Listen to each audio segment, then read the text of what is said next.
La découverte de Nathalie Simon cette semaine, vous allez voir qu'ici, on sait construire écologique. Et ça, tu t'y es intéressé pour notre bien-être, hein, Nathalie. Oui, alors on est allé du côté de Saint-Laurent-de-Cognac, à quelques kilomètres d'ici, où là, un couple s'est lancé dans l'autoconstruction écologique. Alors d'abord pour des raisons économiques évidentes, hein, puisqu'une maison basse consommation, c'est beaucoup mieux pour le portefeuille, vous le verrez dans le sujet. Et puis, ça a le mérite d'être écolo. Johan, il a pratiquement tout construit de ses mains. Il a pensé à chaque fois écolo, jusqu'à l'isolation qui, elle, a été réalisée en paille. C'est étonnant, mais vous allez voir, c'est efficace. À une trentaine de kilomètres de Cognac, lorsque le jour se lève, Eddy rejoint un chantier un peu spécial, car son principal outil de travail, c'est de la paille. Oui, vous avez bien entendu, ce charpentier construit une maison en paille, comme dans un célèbre conte pour enfants. En effet, on n'est pas dans la maison des trois petits cochons, parce que ça, sur les salons, les petits-enfants quand ils viennent nous voir, c'est la première réflexion. Et en fait, ce qu'on ne connaît pas sur la suite des trois petits cochons, c'est la fin. C'est-à-dire qu'ils ont décidé de faire la maison ensemble. Ils ont utilisé en fait la brique pour faire la maçonnerie, le bois pour faire la structure et la paille pour isoler la maison. Construire une maison en paille écologique, un jeu d'enfant? Pas si sûr, car cet artisan chevronné n'utilise pas n'importe quel matériau. La paille tout autour des menuiseries. La botte de paille qu'on a ici devant nous, qui est vraiment une botte de paille issue d'un agriculteur qui fait de l'agriculteur biologique du coin, du secteur. Donc elle vient d'environ 50 km. Donc ce qui est très peu pour ce type de construction. Hop, déplie-la-moi d'un coup encore. Avant de pouvoir utiliser cet isolant naturel, Eddy doit vérifier son taux d'humidité. Cette étape est primordiale car une paille sèche, c'est une paille qui va durer plus longtemps. Il faut qu'on soit garant que la botte de paille qu'on utilise dans la construction et pour la construction soit de très bonne qualité. On n'utilise pas la même botte qu'on donne pour ses lapins ou pour ses poules. Une fois la qualité de la paille vérifiée, Eddy peut enfin commencer son numéro d'équilibriste. Aujourd'hui, sous ce toit, il doit terminer de poser l'isolation. Une opération qui, avec un peu de savoir-faire et d'astuce, permet de protéger sa maison tout en respectant l'environnement. Alors pour isoler, on va prendre les bottes de paille qu'on a préparées tout à l'heure et on va la mettre dans le caisson. Alors il va falloir pousser, voilà.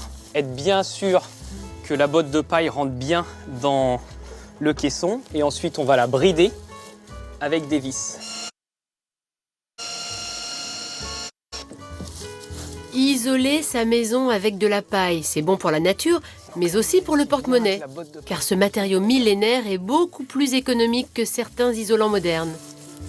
Là, une botte de paille, on est sur un achat entre 2 € et 2,50 € pour que l'agriculteur, ça soit aussi intéressant pour lui, c'est-à-dire qu'il ne perde pas d'argent à produire et à livrer la botte de paille, alors qu'un autre matériau type ouate de cellulose ou fibre de bois, ça nous reviendrait à 7-8 € du mètre carré.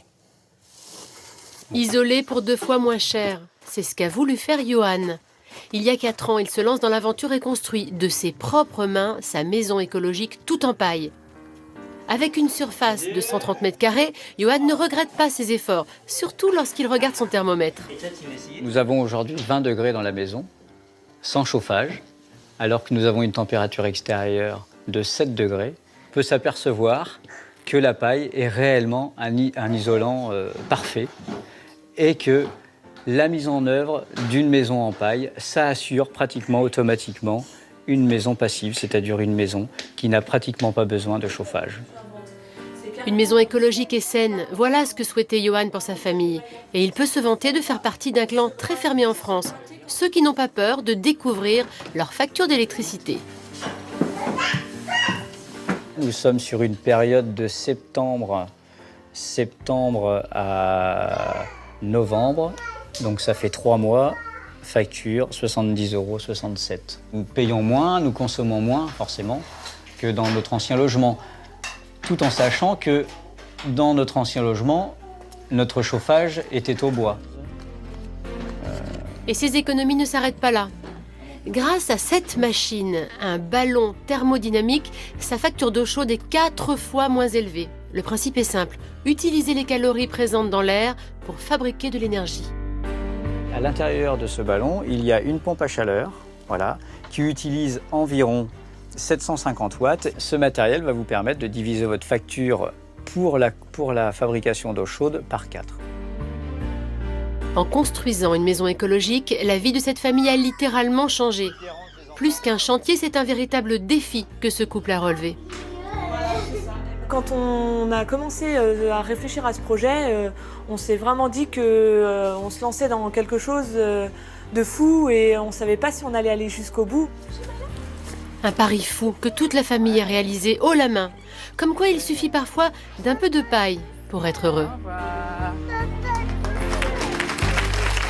Je trouve que c'est une initiative formidable. Il faut savoir que, par exemple, quand il fait 7 degrés à l'extérieur, chez Johan, il fait 19 sans chauffer. Donc c'est vraiment un bâtiment basse consommation. Des bâtiments qui sont construits comme ça avec de la paille, il y en a environ 3500 en France. Il y a de plus en plus de bâtiments publics qui sont construits et qui sont isolés avec de la paille. La paille, elle a plusieurs vertus. Alors on l'a vu, hein, c'est économique. Elle résiste très bien au temps, contrairement à ce qu'on pourrait penser, puisque la plus vieille maison française construite en paille, elle a 90 ans, elle est toujours debout et elle isole toujours elle avait été construite autant. par un petit cochon, mais il y a le loup qui est venu, il a soufflé et tout C'est était un par gros terre. méchant loup. Évidemment, c'est un matériau qui est 100% écologique. Parce que c'est beau. C'est aussi un matériau qui est hygroscopique, c'est-à-dire que la paille a une grande Attire qualité. l'humidité. Exactement, elle capte la vapeur d'eau. Et donc ça, c'est génial parce qu'en plus d'isoler, elle va assainir votre maison. Alors là, on parle de construire des maisons, d'isoler. Moi, je me disais qu'avec l'hiver qui va peut-être arriver bientôt, là, parce qu'il fait encore très doux pour la saison, on va avoir envie de se calfeutrer. Et je vous propose de faire, vous savez, ce qu'on appelait les backports, là, qu'on avait tous coussins, les coussins des- chez nos grands-mères, Bien sûr. avec de la paille. Est-ce que tu me files un coup de main? Oui, je te On va tiens le faire micro. assez rapidement. Vous prenez une vieille thé d'oreiller, un vieux drap, etc. Vous prenez de la paille, hop, vous mettez dans du papier journal qui va avoir aussi la vertu d'isoler et de retenir l'humidité. Hop. Mais du bolduc aussi. Non, non. Attends, mais tu vas voir. Tu vois, elle fait, Bon, elle fait un Là, cadeau, je vous le regarde. fais un petit peu rapido, mais je vais Elle vous fait un montrer. paquet cadeau, Je c'est fais ça. un hein. petit paquet cadeau. Il n'est pas super bien terminé, mais avec le bolduc, vous tournez. Non, mais c'est vrai que ça pourrait être plus joli parce que je prends pas de mon temps. Là, je me dépêche pour vous montrer que c'est juste facile à faire. C'est-à-dire si j'y arrive. Oui, oui. Ouais, attends. et en même temps, t'en as un à côté qui est tout fait. hein. En même temps, Hélène, tu voulais me dire quelque chose sur la paille. Vas-y. Oui, pendant tant je que tu termine. es en train de te débattre avec ta paille Ouais. et puis ton journal et ton tissu, eh bien oui, la paille c'est aussi très très très utile pour les chiens quand ils ont des niches dehors. Si vous voulez isoler les niches ou qu'ils aient bien chaud l'hiver, eh bien vous tapissez de paille et c'est l'idéal pour que vos animaux n'aient pas froid Tu dehors. vois, finalement, c'est du bon sens. Quand on veut être écolo, Vous êtes magnifiques pratique, tous les c'est deux, hein, du bon Jean-Claude sens. et Nat. Donc, Mais, on fait tu sais comme quoi ça. tu Non, te mais rends- regardez. on a du Attends, mal, hein. regarde. Non mais attends, regarde, Ouais, là, c'est eh, ça. c'est beau. Là, je l'ai fait rapidement, donc magnifique. En c'est même c'est temps, vraiment Nathalie, mal t'as fait. bien Non, fait de attends, choisir la montre-nous télé, hein. celui d'Hélo, voilà. Voilà. Alors, Quand voilà, il est une fois que c'est bien fait. réalisé, Bravo Nathalie, magie. ce qui est bien, c'est que c'est 100% récup, là vous l'avez vu, ce sont des vieux draps, des vieilles thés d'oreiller, c'est du papier journal. Vous prenez le bolduc ou le ruban que vous souhaitez, si vous avez envie de le faire plus beau, vous le faites. Mais je trouve que ça a des grandes vertus, c'est chouette. Et un dernier mot, quand vous calfeutrez chez vous, surtout, ne jamais boucher tout ce qui est aération qui se trouve au-dessus des fenêtres, qui sont faites pour renouveler l'air et éviter éventuellement, si vous êtes chauffé au poêle à bois Ok. ou à la cheminée, les intoxications au monoxyde de carbone, chers amis. Bravo. Voilà, on calfeutre Merci, un peu. merci Nat. Est-ce Bravo. que c'est un talent midi en Bon France? allez, faites ça. Faites ça vous-même à la maison. C'est un talent midi en France.